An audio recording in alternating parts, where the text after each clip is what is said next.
Presidente por octava vez. En tiempo y forma y conforme a la Constitución Nacional, las leyes vigentes y en mi condición de miembro informante del bloque del Frente para la Victoria, vengo a presentar el proyecto de ley del presupuesto nacional para el año 2013 en función de la herramienta de la que vamos a tratar específicamente. Haré algunas consideraciones y hay algunos datos que no van a redundar, sino que van a tratar de graficar en el marco que nos estamos desenvolviendo con esta propuesta. En primer lugar, me referiré a variables macroeconómicas que comprendan a este presupuesto. A partir de la desaceleración de la economía doméstica en el año 2009, retomamos una expansión de la economía. Fuertes medidas contracíclicas permitieron fortalecer el mercado interno y recuperar la demanda efectiva por parte de la población. En el 2009 sube el Producto Bruto Interno, es positivo, nimio, pero positivo al fin. En 2010 crece el Producto Bruto Interno un 9,1%, tasa superior a los años anteriores, inclusive en el 2011 el 8,9%, una de las tasas más altas de América Latina, lo que permite en el periodo 2003-2011 un promedio del 7,7% anual. Y el Producto Bruto Interno per cápita acumuló un crecimiento punta a punta de 66,2%. El mercado interno se convirtió en el principal motor de esta economía local, a pesar de lo que publican los profetas del odio, y lo vemos todos los días. Gracias al aumento del poder adquisitivo y el empleo doméstico, el consumo privado creció un 10,7%. La inversión bruta interna fija registró una expansión del 16,6%, alcanzando el récord del 23% del Producto Bruto Interno. En términos de la economía global, la crisis de Europa y la débil recuperación de los Estados Unidos, con elevado desempleo y programas de ajuste fiscal, implican una desaceleración en el crecimiento global, llegando a 5,3% en 2010 y empeora en 2011, registrando un crecimiento del 3,9%. Al segundo trimestre del 2012, Estados Unidos registra un 2,3%, la eurozona registra una caída del 0,8%, China el 7,6% y Brasil el 0,5%. Cierto es que las previsiones para Brasil para el año 2013 son positivas, lo que seguramente redundará en un beneficio para nuestra propia economía. En cambio, los países en desarrollo registraron un ritmo de crecimiento más lento en vía de desarrollo. Uruguay 8,9% en 2010 y 5,7% en 2011, Brasil el 7,5% en 2010 y el 2,7% en el 2011. En estos términos, las proyecciones para nuestro país indican que terminaremos el 2012 con un crecimiento del 3,4%, que lo habíamos anticipado y lo habíamos estado discutiendo en la propia comisión, en el marco de este término que se ha dado por utilizar en los últimos tiempos, de la ralentización de la economía global. En términos de producción, es bueno analizar la evolución de los procesos industriales. Entre 1991 y 2002, la producción industrial se expandió un 0,5% anual promedio.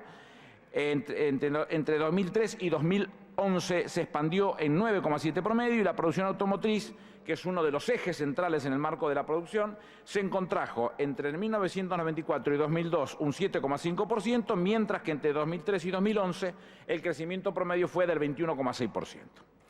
Las manufacturas de origen industrial participan aproximadamente en un 30% en las exportaciones totales entre el 93 y en el 2001, pero en el 2011 la participación de las manufacturas de origen industrial crece un 46,5%. Proyectamos entonces un crecimiento para el presupuesto que estamos tratando en este momento de un 4,4% del Producto Bruto Interno, basado en las perspectivas de desaceleración de la economía mundial y en un principio que hemos repetido en muchas oportunidades del principio de prudencia fiscal, sostenido desde el 25 de mayo del 2003. Se estima un nivel de exportaciones de 92.846 millones de dólares y de importaciones de 79.522 millones de dólares, los que nos presentan un superávit comercial de 13.325 millones de dólares. En consecuencia, prevemos un cambio de 5,1 pesos por dólar en el marco de la misma prudencia fiscal de la que acababa de hablar y en el marco de una flotación administrada pilar de la política económica. Es un pilar porque priorizamos los niveles de salarios y el mercado doméstico en contraposición a las metas de inflación utilizadas por los otros países de la región. Es común esta comparación. Nosotros tenemos mucha inflación, no lo tienen nuestros vecinos. Nosotros no priorizamos, en este caso, la meta, priorizamos los niveles de salario y el mercado doméstico. Con la administración del tipo de cambio se mantienen los incentivos de la demanda para los sectores productivos. Evitamos las devaluaciones que producen efectos negativos en la distribución del ingreso, en el nivel de precios internos, en el nivel de actividad.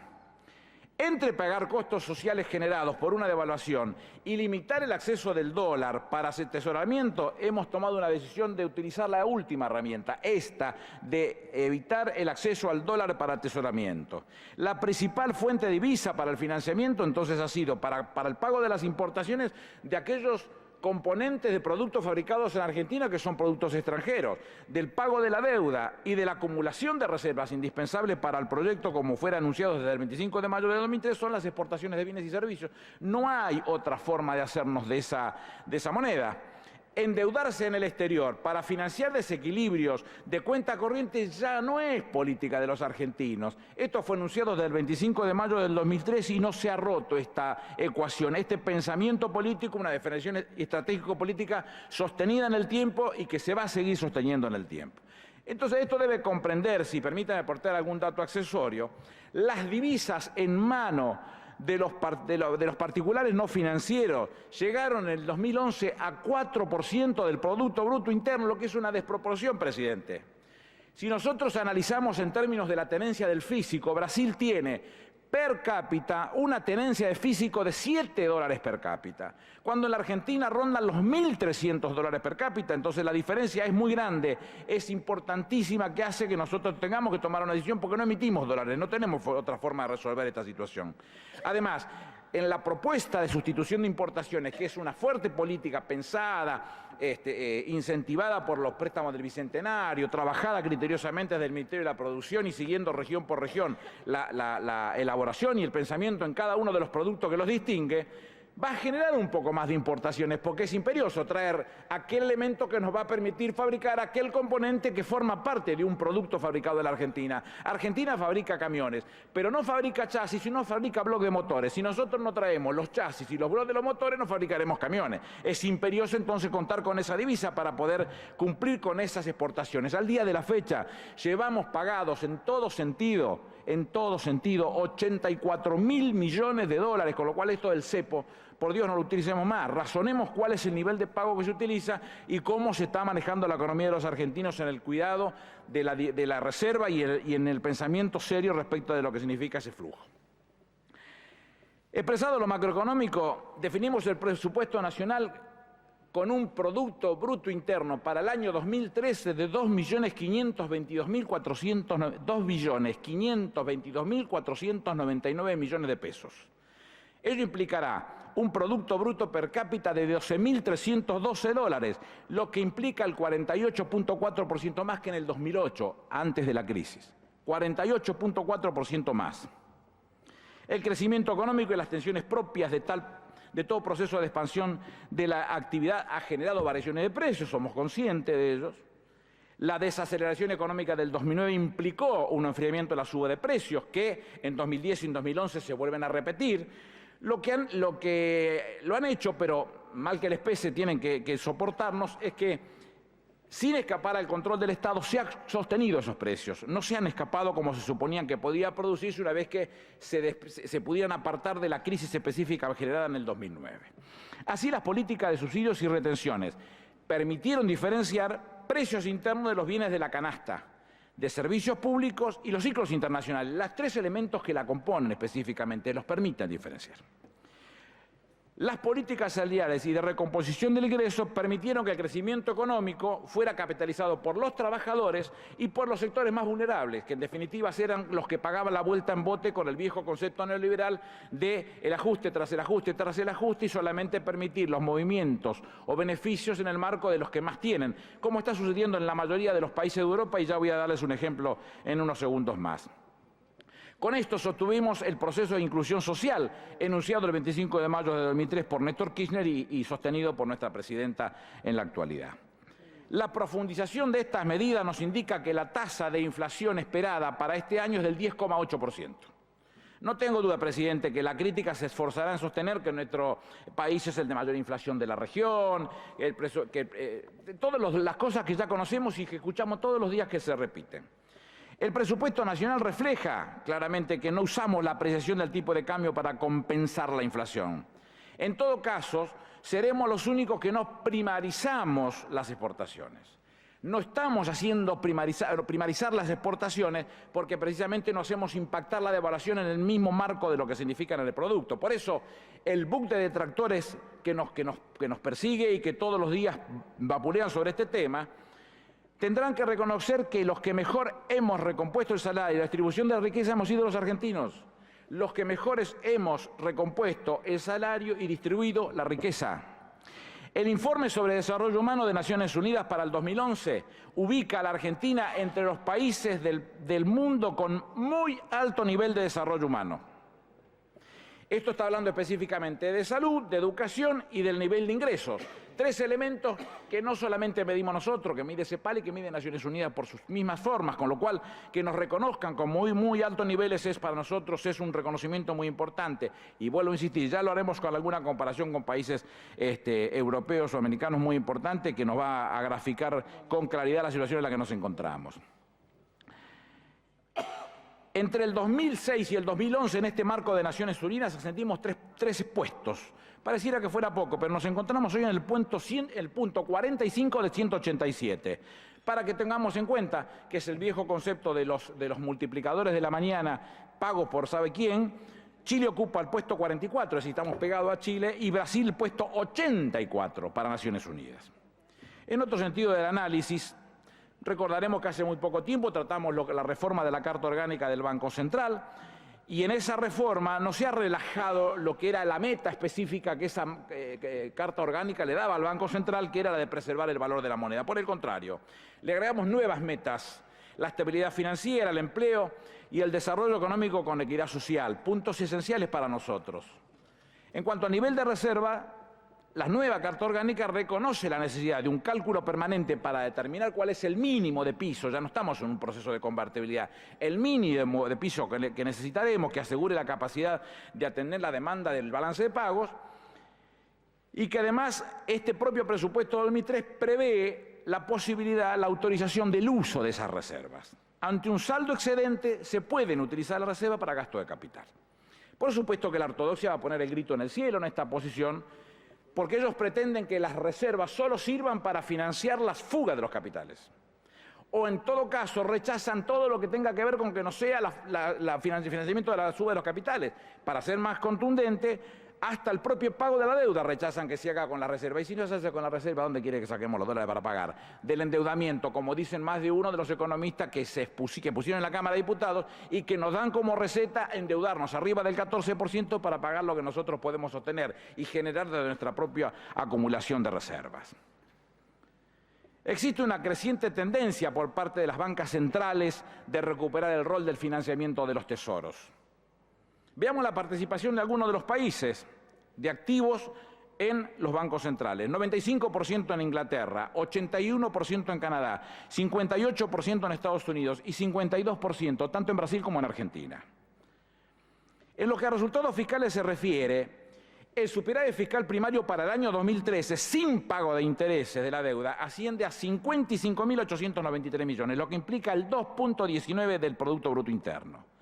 El superávit financiero se estima en 587 millones, lo que representa el 0,02% del Producto Bruto Interno. La recaudación estimada de la Administración Pública Nacional se estima en 629.000 millones de pesos, lo que representa el 24,65% del Producto Bruto Interno y un incremento respecto del estimado para el 2012 que estamos ejecutando del 24,2%. Destaco en el incremento de los ingresos públicos el aumento en la participación de los impuestos a las provincias y en la participación, en la conformación de lo que significan los ingresos globales, el flujo de los ingresos tributarios de los impuestos progresivos. En 1997 el impuesto a las ganancias, los derechos de exportación y los bienes personales representaban el 18% de la recaudación total en esta masa. Hoy representan el 31%, es progresividad del impuesto. Eso significa que el pobre paga menos y el que más tiene paga más. El gasto primario asciende a 573.000 millones, lo que representa un 22,46% del Producto Bruto Interno y un aumento del 15,6% con respecto al gasto proyectado para el año 2012. ¿Esto es una política de ajuste, como señalan eternos detractores de la actual gestión? No, presidente, para nada. No hay ninguna política de ajuste. Por lo expuesto, el gasto total, incluyendo los 55.305 millones de intereses del pago de la deuda, asciende a 628.629 millones, lo que representa el 24,63% del Producto Bruto Interno. Debo insistir, en todas las variables económicas siempre está presente el principio de prudencia fiscal al proyectar los gastos y los ingresos. Siempre, siempre. Nunca hemos dejado de hacerlo desde el 25 de mayo de 2003. Por eso, en materia de pobreza, revertimos la vergonzante situación en la que encontramos el país después del desaguisado del 2001. Entre todos los argentinos logramos que pasara del 42,7% de los hogares y 54% de las personas bajo la línea de pobreza en el 2003 al 4,8% y 6,5% respectivamente en el 2012. Respecto del 2011, casi un 1% de los hogares y el 1,8% de las personas mejoraron su situación de vida respecto del presupuesto en ejecución. Y la indigencia, que representaba el 20,4% de los hogares y el 27,7% de las personas, hoy representa el 1,8% y el 1,7% respectivamente. Se verifica una caída de medio punto respecto del 2011, con lo cual en todas las situaciones nos encontramos con un mejoramiento de la situación real. Vuelvo a insistir, lo vamos a ver más cuando comparemos con el resto de los países. Entonces, la evaluación del coeficiente de Gini nos muestra con claridad este punto, siendo en el 2003 el punto 48,4, conociendo que en 1 es el máximo de la desigualdad y el 0 es el máximo de la ecuanimidad en cuanto a la distribución, pasó a punto 38,1 en el segundo trimestre del 2012. Argentina es uno de los mejores países de la región en materia de distribución. En cuanto al ingreso per cápita, en el cuarto trimestre del 2007, la brecha de ingresos entre el decil más alto y el decil más bajo de los hogares, como lo dice la Comisión Fitoussi, convocada por el presidente Sarkozy, que participaron 21 premios Nobel, entre ellos Amartya Sen y Joseph Stiglitz, cuando en el 2007 era 9,7 veces la diferencia entre el decil más alto y el decil más bajo, hoy es 7,5 veces. En este marco, ¿cómo se comporta el flujo de ingresos y erogaciones en el sector público nacional? En infraestructura económica y social, la inversión pública se expandió, alcanzando niveles históricos en términos del Producto Bruto Interno. La inversión real directa del sector público nacional durante la convertibilidad había sido el 0,3% del Producto Bruto Interno a promedio. Entre el 2003 y el 2011, este porcentaje fue del 0,9%. Y desde el 2009 superó el 1% del Producto Bruto Interno. La demanda agregada a través de la inversión atiende a necesidades estructurales. ¿Cuáles son las necesidades estructurales que nosotros entendíamos que era imperioso?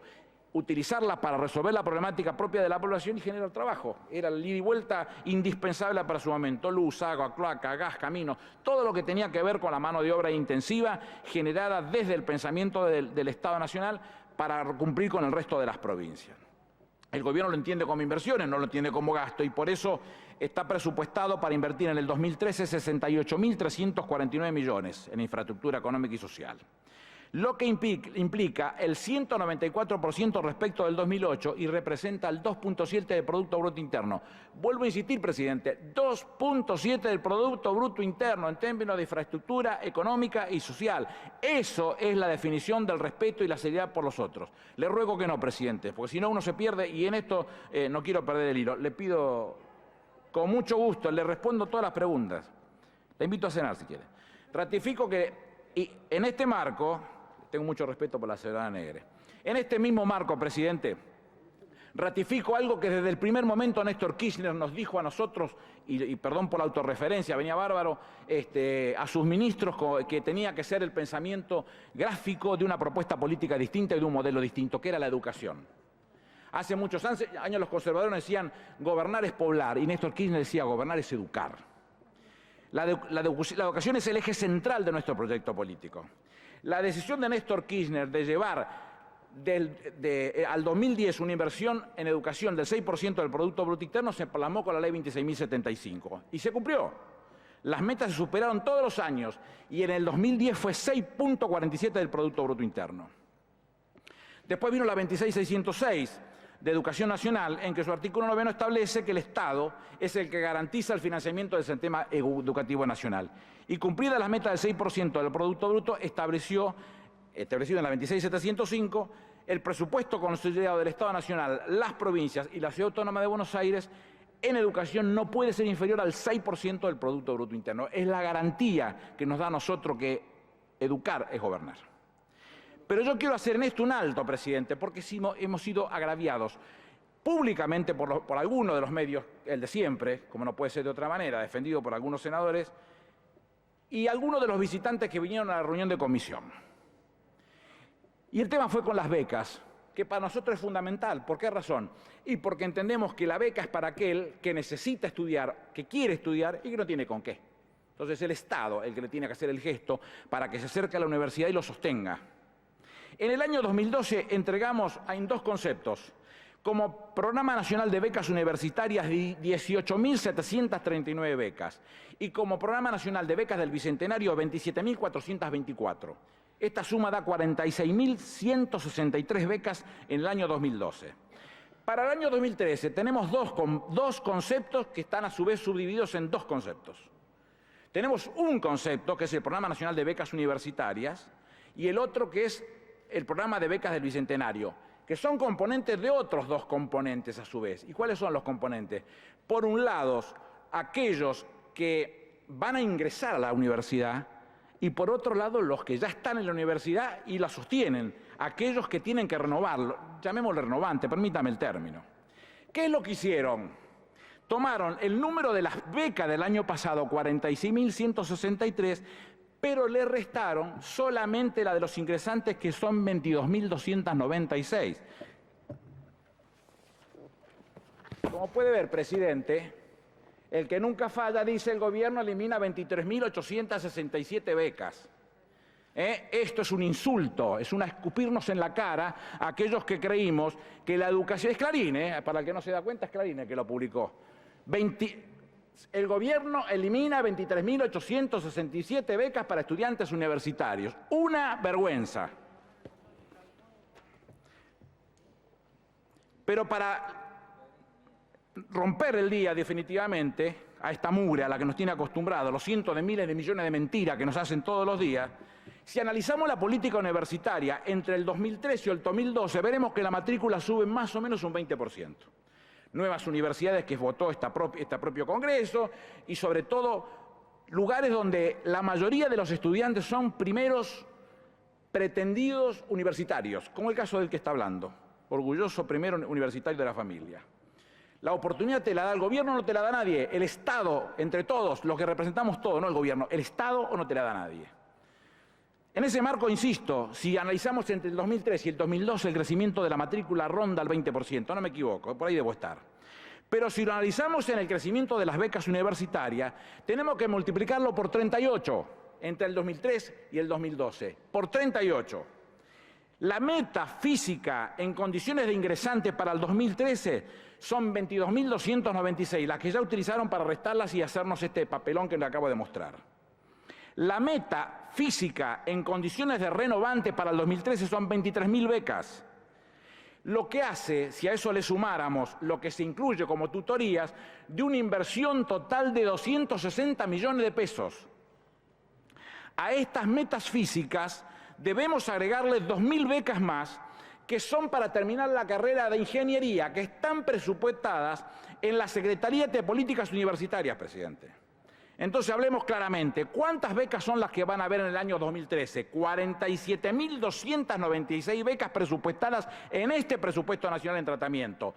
A lo que hay que sumarle el 2% aproximadamente por universidad de dinero que el Estado le pone a cada una de las universidades para que las universidades tengan su propia beca y ante casos que sean de difícil solución inmediata lo pueda resolver directamente la universidad, con lo cual superamos largamente las 49.000 becas. Esto deja en claro, no quiero ser duro ni utilizar la palabra mentir, pero por lo menos faltaron la verdad, tanto la FUA como la CONADU histórica, que vinieron a decir a nosotros que las becas eran reducidas en ese lugar.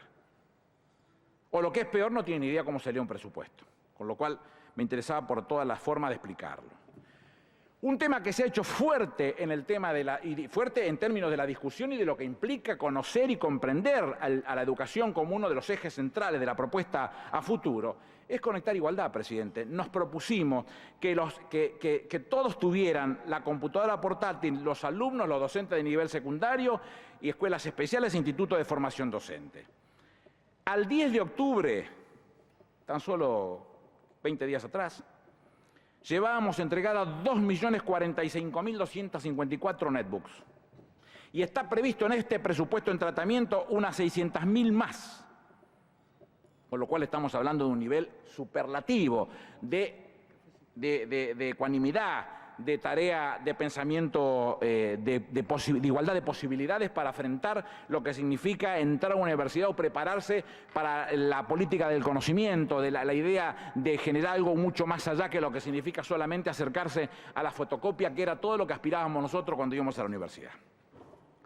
En orden de cosas, una mención especial merecen nuestros viejos. Nos ha preocupado y mucho el tema de nuestros viejos. Nos develan los haberes jubilatorios, el sistema previsional y la ampliación de la cobertura. Esta ampliación de la cobertura no significa solamente que tengamos más jubilados que a su vez perciban lo que les corresponde, derecho legítimamente ganado y ambiciosamente esperado por muchos años. También les garantiza que utilizan el PAMI, que tiene una obra social que les puede atender las necesidades indispensables como no lo habían tenido nunca. Si no tenés plata, no tenés salud. Esto es tan simple como el que más. Con lo cual ha quedado atrás la declaración de emergencia previsional para nosotros y la disminución del 13% de los haberes jubilatorios, de los sueldos de los empleados públicos y demás hierbas. Por el contrario, se viene mejorando las jubilaciones y el poder adquisitivo de las jubilaciones desde el 2004, alcanzando su máxima expresión con la 26417 de movilidad jubilatoria, que garantiza los 2 aumentos anuales, como es conocido por todos los miembros de esta Cámara. En tal sentido, el aumento del sueldo de haber mínimo alcanza el 1.153%. Pasó de 150 pesos en el 2002 a 1.880 pesos en el 2012. Con la movilidad jubilatoria, los haberes se incrementaron 37% en el 2011 y en lo que va del 2012 sería 17,62 el primer aumento y 11,42 el segundo aumento de septiembre. Los aportes y contribuciones serán de 152.000 millones proyectados para el 2012, 3 veces y media lo ejecutado en el 2008. 3 veces y media. En el 2013 se estima una recaudación en aportes y contribuciones de 186.000 millones, 22% más que en el 2012. Este presupuesto nacional en tratamiento prevé una inversión en seguridad social de 282.000 millones de pesos, con un total de 5.927.142 jubilados, alcanzando un nivel de cobertura previsional del 95%, el más alto de América Latina, lejos, el más alto de América Latina. Dato accesorio, la asignación universal por hijo ha sido una política de inclusión social definida por la propia Naciones Unidas en el momento de su ejecución como el programa más importante del mundo. Han sido 3.5 millones en 2012, con una asignación presupuestaria de 14.096 millones de pesos. Para el 2013 prevemos una expansión de la cobertura de 100.000 sujetos de derecho más. Hemos extendido la acción universal a los trabajadores de temporada y nuestra mayor satisfacción, presidente, ha sido la asignación a las madres embarazadas. Entendemos que en el 2012 tendremos 145.000 mujeres más en la ejecución del 2012 y estamos previendo una expansión cercana a 75.000 mujeres más en condiciones de embarazo para el año 2013. Esto ha sido posible gracias a la cabeza puesta en el pensar en lo que nos pertenece a todos, en este caso el dinero de los trabajadores, en manos de las AFJP. Presidente, usted tuvo mucho que ver en esto, siendo ministro de Economía de este país, y lo que significó traerlo oportunamente. Una gráfica se muestra con el Fondo Solidario. Cuando lo trajimos al Estado eran 80.900 millones y hoy superamos los 210.000 millones, con lo cual en manos del Estado, haciendo las cosas bien, criteriosa, responsable y honestamente, se puede multiplicar mucho más que en manos de estos privados que tenían sueldos suculentos, porcentajes impresionantes y las jubilaciones las pagaba el Estado. El Estado debe cuidar a los hijos de todos, a nuestros hijos, a nosotros mismos, debe cuidarnos, es una importancia. Por eso me da mucho odio cuando un canalla, un cómico módico, salió a decir que las chicas nuestras, las pibas nuestras, las gauchas nuestras, se embarazaban para cobrar unos pesitos. Ojalá algún día tenga la vergüenza suficiente y pida las disculpas del caso, presidente. Lo que mencionaba recién en cuanto a las transferencias a provincias por coparticipación, mientras que en el 2003 fue el 6.7% del Producto Bruto Interno, estamos previendo para el año 2013 204.000 millones que representan el 8% del Producto Bruto Interno.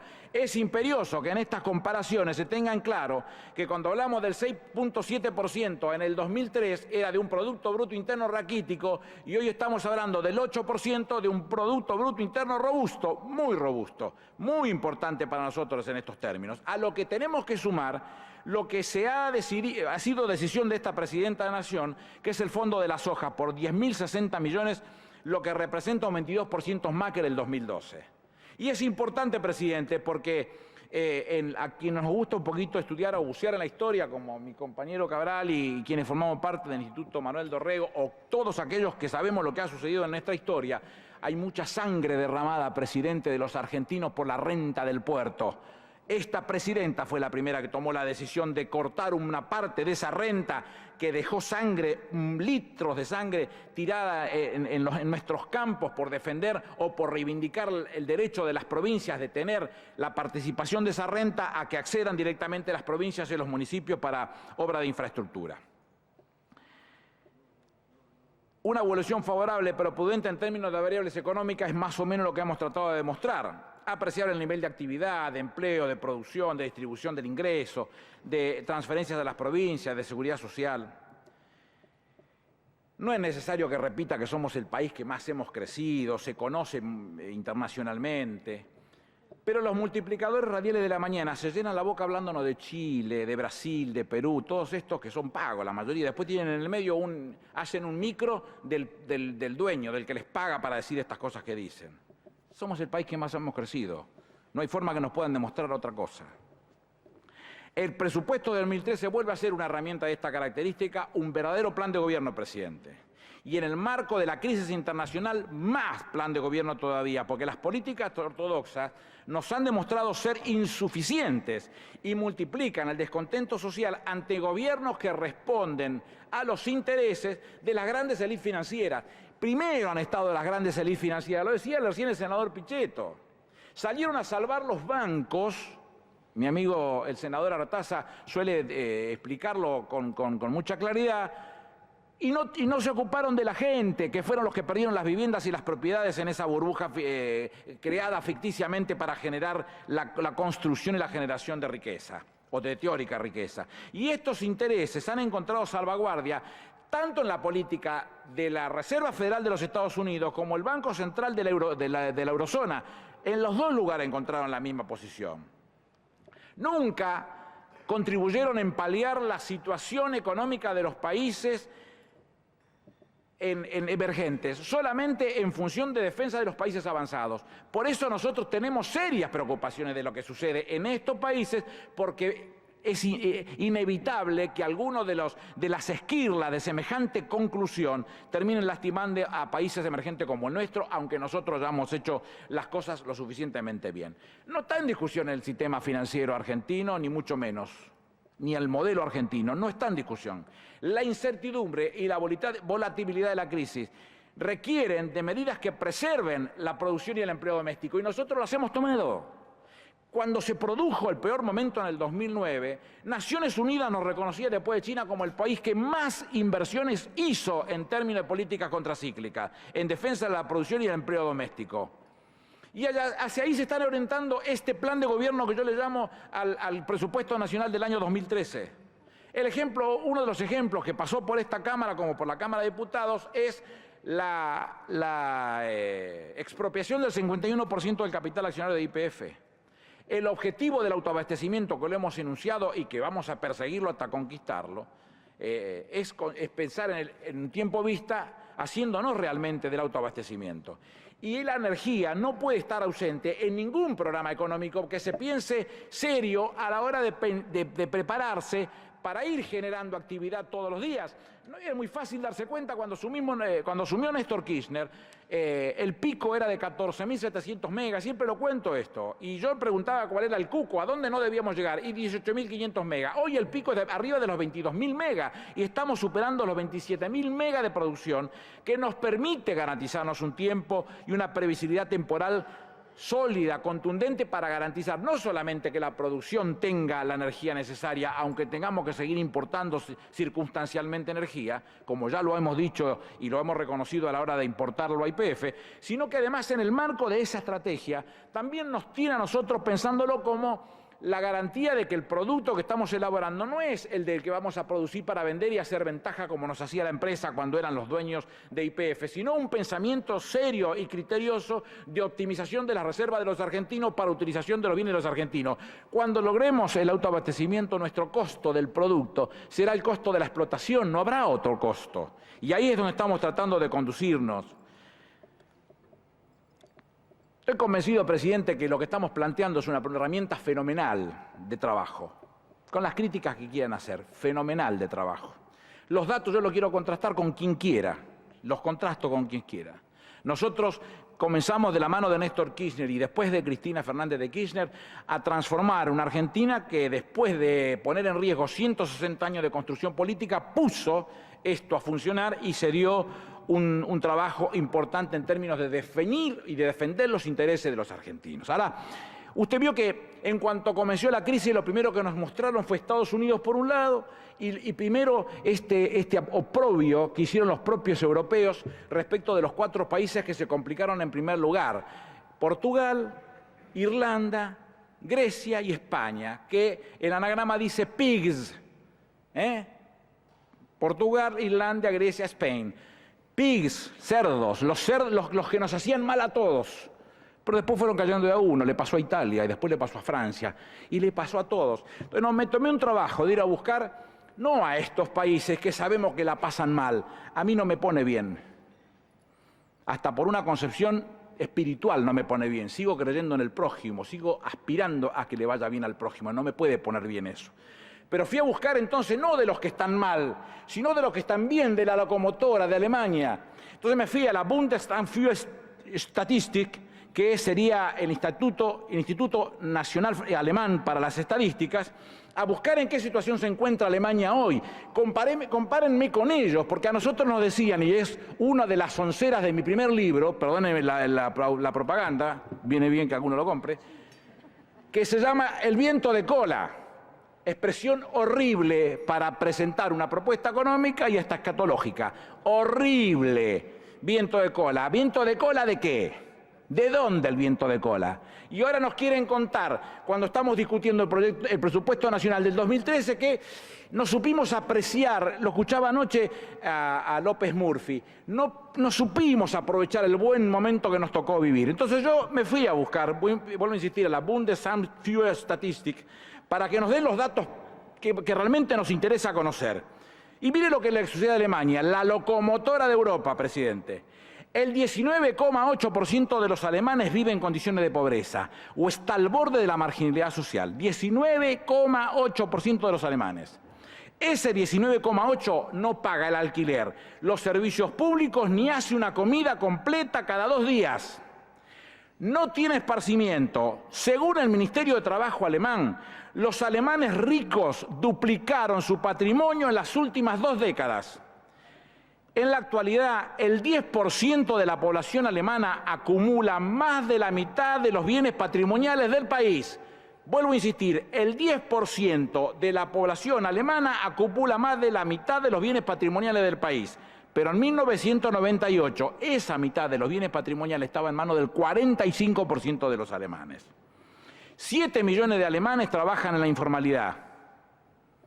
Y el 40% de los trabajadores de jornada completa vio reducido su poder adquisitivo a lo que se conoce en términos económicos como profesión fría. Usted le da el aumento, pero se lo absorbe la inflación y las cargas impositivas. ¿Nosotros qué tenemos para demostrar que las cosas no son de esa manera? Y que hemos cerrado el año prácticamente, porque estamos en el último día de octubre, prácticamente todas las convenciones colectivas de trabajo, todas a la alza, presidente. Y eso significa que es una política que se sigue sosteniendo y que se sigue sentando el empleador con el trabajador y el umpire, que viene a ser en este caso el ministro de Trabajo del Estado promotor, para discutir cuáles son las condiciones del trabajo y cuáles son los valores de la mano de obra. El viejo desvelo de Carlos Marx.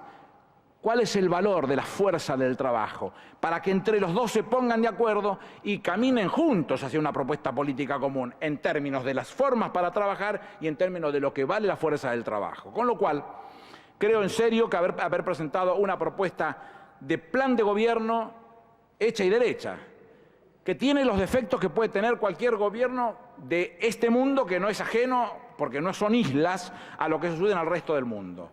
Que puede tener impactos, los puede tener, pero no nos agarra mal parado nunca, con más de 47.000 millones de reservas, que seguimos pagando todo lo que debemos, que ninguna de esas deudas fue contraída ni por nosotros, y como diría el senador Pichetto hoy, ni por el senador Rodríguez Sá, porque las tintas se las cargan a él, no fueron contraídas por nosotros. Y que las discusiones a las que estamos confrontando son aquellas que dicen que todos los días hay alguien que recupera un pedacito de lo perdido. Nos pasó con los trabajadores, más de 5,5 millones de puestos de trabajo, nos pasó con los jubilados, más de 2.900.000 nuevos jubilados, nos pasa con cada una de las acciones que fuimos cumpliendo en acciones universales por hijo, en soluciones habitacionales, en inclusiones de las escuelas que empezaron siendo 700 en el pensamiento de Néstor Kirchner y hoy superan las 1.400 ya construidas, en las soluciones efectivas de equiparar para arriba. Este es el pensamiento que nos une y este es el pensamiento que nos lleva adelante en este presupuesto. Podemos equivocarnos seguramente, si rompemos, no rompe platos solamente que no los lava. Si lavamos muchos platos, seguramente rompemos muchos platos. Yo me siento gratificado de que esta Cámara me permita ser miembro informante del Presupuesto Nacional del 2013 y de acompañar a la presidenta de todos los argentinos. La propuesta es esta, los argentinos la conocen y no estamos dispuestos a ceder un tranco de pulga en lo que la presidenta dio a llamar. No somos parciales en este tema, siempre por los que menos tienen, por los más vulnerables, y no dejaremos un solo minuto de trabajar por ello. Muchas gracias.